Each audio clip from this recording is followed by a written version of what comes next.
آقا دین و مذهب برای جوون امروزی دیگه نیست.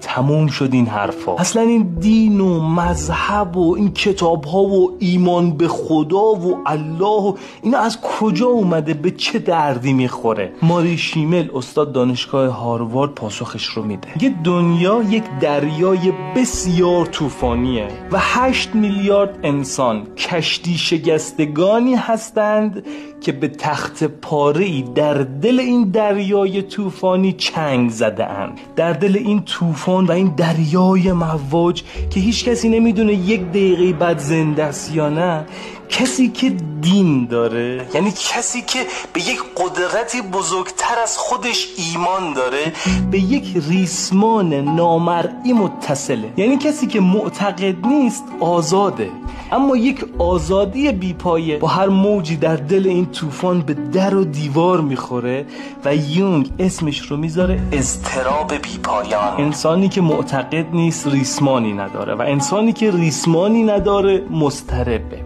انسان مضطرب رنگ آرامش رو نمیبینه و مغزش درست کار نمیکنه و از آدمی که مغزش درست کار نمیکنه به راحتی میشه سوء استفاده کرد. پس خیلی ها در این دنیا سعی میکنن که این تنابت رو قطع کنن. خودآگاهی نیاز داره. حالا بشین فکر کن تو این دریای طوفانی به چه ریسمانی چنگ انداختی.